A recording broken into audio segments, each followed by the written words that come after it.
Hey everyone, Sean Webb here again with my good friend and teacher partner Mike Granado. We're with Athletic Motion Golf, and today is a big week. It's PGA Championship week. It's a major week, tons of excitement. That's right. Right? Bethpage Black again, what a great venue. And Mike, we're going to talk today about the keys to winning, or the key to winning. Right, especially at Bethpage Black. You've got to get off the tee long and pretty darn straight because the rough looks pretty nasty this week. We're going to show you guys in this video how to hit the shots that you're going to see some of the biggest players in the world, some of the longest hitters in the world hit, and how they're going to use that to hopefully hoist the Wanamaker Trophy at the end of the week.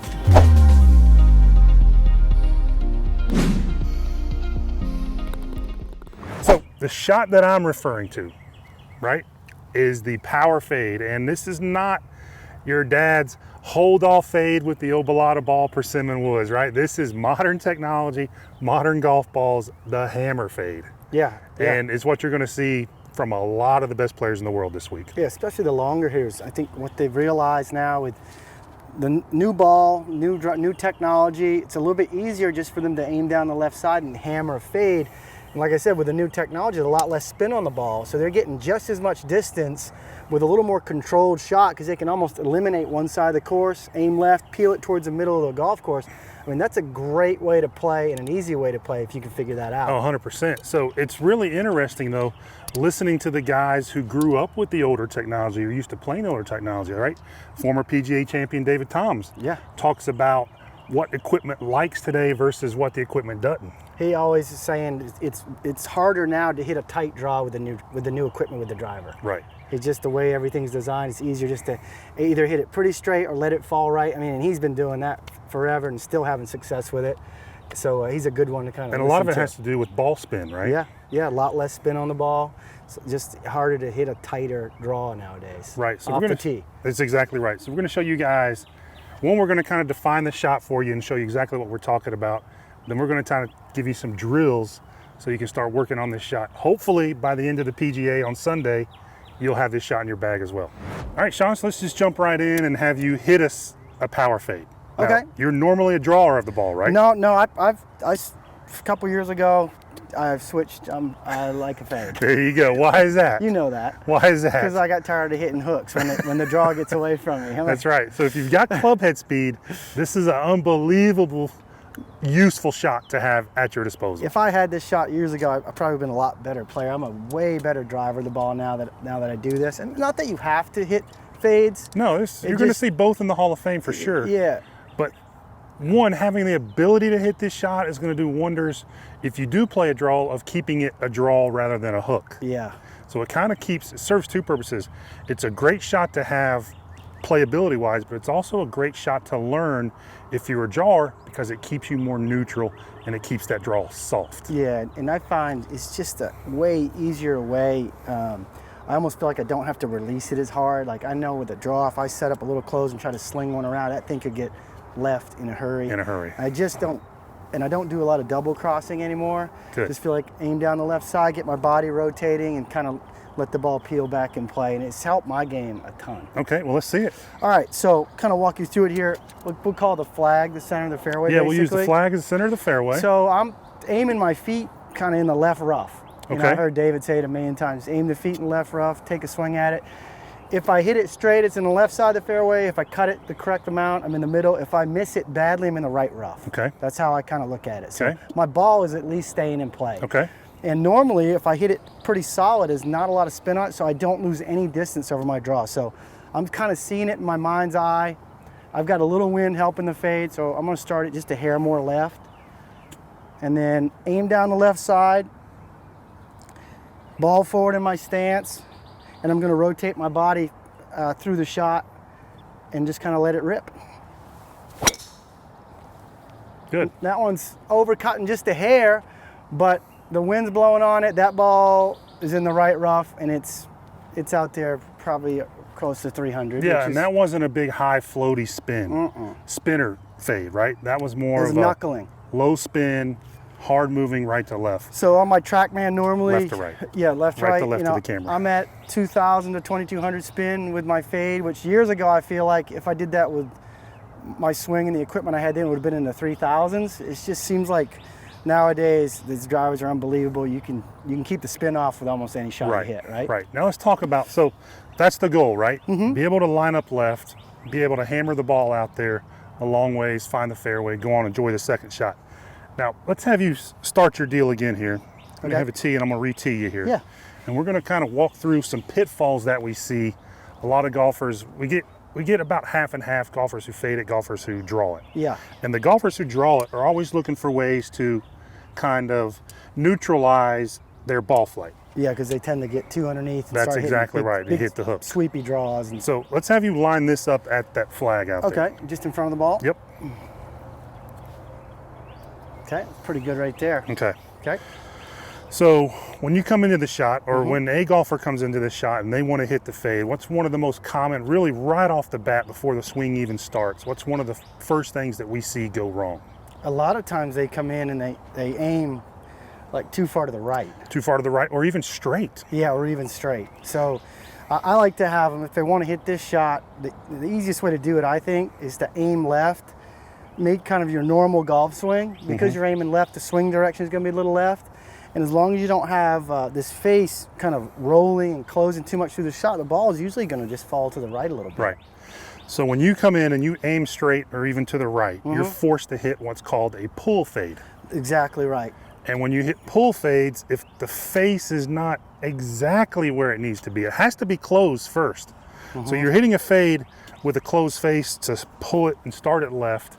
If that face is a little too close, you're going to hit a pull or a pull draw when you're set up for a fade. That's the big double cross. And I think the big issue with these pull fades, I mean, obviously you can do it. There's been golfers that have done it. Sure. But I think you start encouraging this kind of club tipping out and hitting down too much. Right. Because of the nature of the shot, you have to swing across you a little bit, cross your body a little bit more. And by doing that, you can get some hard downward angle of attacks, like too much, maybe 3, exactly 4. right. The ball gets a little spinny. Now you've defeated the purpose. Now you're back to a spinny, kind of low rising cut. And if you do that enough, okay, so you have a hole that requires a fade, right? You're good to go with that. Now you all of a sudden you walk up to a tee box that has a dog leg the other way, and you're used to making this pull fade move. Now hitting a draw becomes very, very difficult to do. Yeah, because you don't really have a neutral plane anymore. You've That's got exactly this kind right. of tipped out. I see it all the time. Really super low exit. So right off the bat, let's have you use the yellow stick here to set up where you kind of want to aim your feet. Yeah, so this is an interesting topic, and I've done a lot of research over the years. I've even talked to a guy named Craig Farnsworth. He's an eye doctor, and just talking about visual, how we see lines. And for me, and everybody's different, like if I set up my feet parallel left, right, I'm even going to go a little farther left than the target to start it a little more left. Right. If my fairway, center of the fairway is that flag, and I get in here and kind of get my feet matched up, let's say there, let me double check that. I mean, I feel like my feet are literally miles. Yeah, over here across the train tracks. That's exactly right. It's an interesting point because for a right-handed golfer, right, we're standing inside the golf ball. This fade alignment has to feel more exaggerated than it does for a draw. For a draw, you can be slightly, because we're pushing the ball out and it's coming back in. Yeah. For a fade to get that kind of straight push cut, we've got to really give ourselves room to open up and get out of the way so we don't start falling in to the pulls. Yeah, so I like this. You know, in my mind, I just feel like, okay, whatever I feel, I can probably go a little more to the left with my feet, just because in my golf career, I have a tendency to get too close and I start hitting these slingy hooks. Sure. So that's why, you know, any shot, especially this one, if you're working on the range, put alignment sticks down. I mean, if you watch the PGA Championship this week on TV and watch the range, coverage, you're going to see alignment sticks everywhere. You're going to see ropes stretched out along the target line. And these are the best players in the world, and they're constantly having to check their aim and reinforce what they're seeing, because every day it's going to be a little different. We're human. Nothing really stays super consistent, right? So your eyes every day, you need to kind of calibrate them. So when you go to the range in the morning, it's a perishable skill. So if you don't stay on top of it, you'll lose it. So if I came out this morning, I had a round this afternoon, I'm warming up and practicing, you know, I have to get a feel for how far left I have to be with the driver to get the ball in play. And it won't feel exaggerated with a wedge in your hand because the distance from your feet to the ball. But with a driver, a lot of you, as soon as you set up like this, are going to feel like I am aimed to hit over here. but you've got to get through that and have some trust, because when we stand to the side of the golf ball, things start to crisscross. That's exactly It's not right. like you're shooting a gun or shooting a basketball. That's exactly right. So we're spending a lot of time on the setup, because really that's where we see this start to get off the rails. Yeah. Is a setup. So if you set up well, then you're able to get your body out of the way, right? You're able to kind of manage that face to path and have that ball start down the left side of the fairway, fall towards the right side of the fairway. All right. Swing wise, are you trying to do anything different? Not really. Right. Not really. You know, I probably have a tendency to set up the face fairly square. I don't really close it along my toe line, so it may skew a little bit open, just so I have the feeling that I can rotate and not have the face too shut and start these balls to the left. But as long as my face is just minutely open to the path, the ball's going to cut. At worst, you'll get a straight ball down the left side. That's right. And not a ball that curves left, right? Yeah, and you guys have to take this with your own game. Like that's me, and I have a set of parameters that work for me. Test it out on the range, play around with the face angle that you need to have to start the ball on line, because everybody's going to be different, right? And you mentioned another great point too. Ball position is critical for hitting the shot. Yeah, and that's probably the biggest mistake. If someone wants to start the ball left and they have the ball too far back, I mean, I've heard David say it all the time in pro-ams, they're not setting up for the shot they're trying to hit. Right. If you're trying to hit a fade down here and you've got the ball too far back in your stance, it's over. You can't hit a proper fade like that. The ball needs to be forward so the club can kind of start turning the corner here. Your body can start opening up to get to the ball. Yep, right? Exactly. And because it's more forward, it's going to have a tendency to be a little bit leftward club path, which is again going to help you with your fade. That's exactly right. Now, that's the idea. That's the concept. That's kind of what you go through and how golfers should go through, whether you're a drawer or a fader, to hit this big, strong, really a push fade or a straight fade like we call it. Now, let's talk about some drills that we can do to kind of put this in your game, make it reliable. You may hit 17 draws around, 13 draws around, and need that one fade. These drills are going to help you do that. All right, Sean, let's talk about tuning up and kind of honing in on that spatial awareness that we need to make sure this ball starts down the left, moves to the right. Yeah, it's such a big deal to start figuring out, optically where you need to have yourself to hit the shot, right? Yeah. Because your brain only understands what you're seeing with your eyes, and if those signals get crossed up, you can hit some really bad shots. Yeah, we all think we're lined up well, but we really don't have feedback for it. So to get that feedback, and sometimes it's going to be very stark feedback, right? Kind of like a slap in the face. We're putting our stretching pole down here just so you can see it on camera. Our alignment stick here with a noodle over it, just to kind of reinforce where that target line is. And we'll say middle of the fairway is our US flag out there. Yeah. All right. And now, first stage of this drill is just going to be you being able to start the ball left of this noodle. Yeah. So that's the whole key here is let's start the ball on the left side of the fairway so we have some room to cut it. Okay. I want to see you start this lining up straight and trying to start this left. Okay.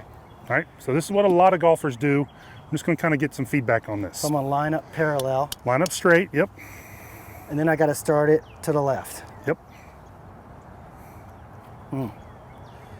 Comfortable? Feels like I have to come over the top. Yeah. Okay. Almost can't do it. Well, you started it left, but you had the face slightly closed. I felt like I had to go like this. That's a start left, go left ball. Yeah. That probably won't see it on the leaderboard this weekend. No. All right, now let's do that again. Okay. Now, we're still going to start it left. We're going to make a fade. Here's another ball. Okay. And I'm going to let you set up Yeah. what feels comfortable and doable for you this time. All right, so I know I have to start this ball left, so I'm going to aim my body a lot more left than I did that time. Okay. Because this doesn't look like I have any room if I don't do that. So that's where I feel like I need to be right there. Okay, let's see if it works. Quite a bit more left, so. All right, still started at left. It's Pretty trying to straight cut. ball. Yeah. All right, face is what? A little bit too closed.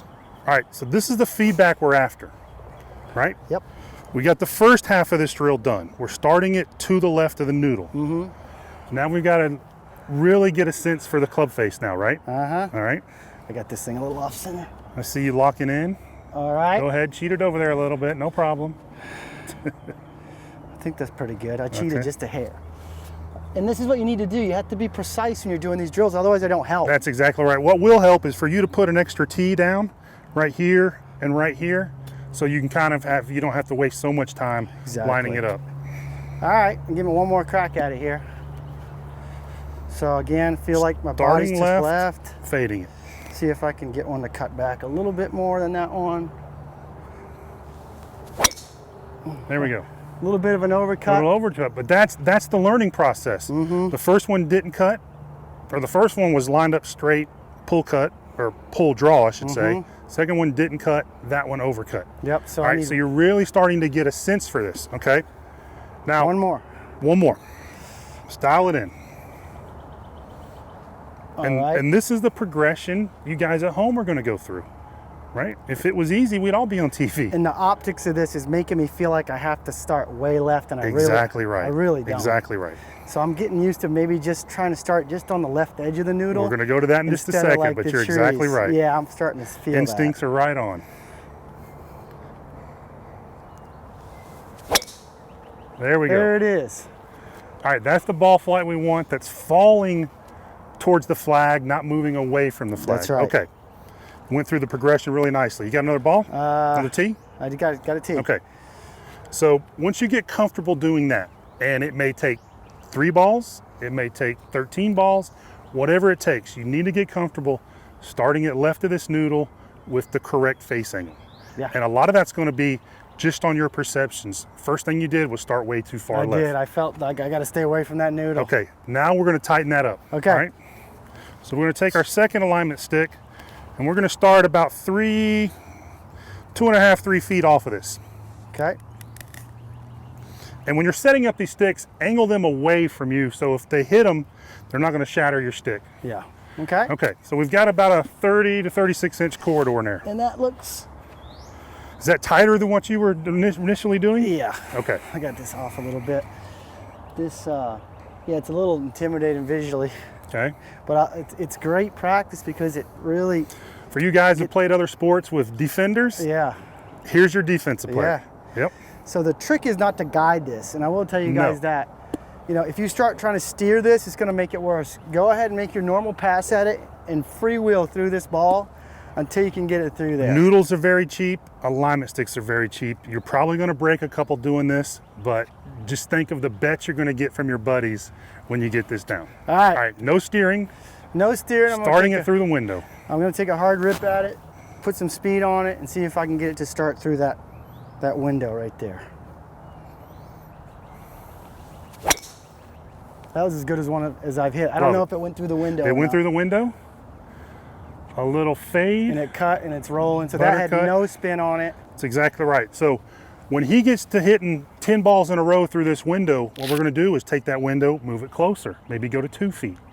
And you'll see guys, you talked about alignment sticks on the range this week. You're going to see guys do this on the range this week, and they're going to have it very tight. Ricky will do it uncomfortably tight, like a couple ball widths. What a great drill. Yeah, it's a great drill to tune up your perceptions of what you're trying to do, force you to line up correctly, and then really force you to gain control of this club face. That's the shot you're probably going to see hoisting the trophy this weekend if history has anything to say about it. Hey guys, we hope you enjoyed today's video. If you did enjoy it, go ahead and give it a like.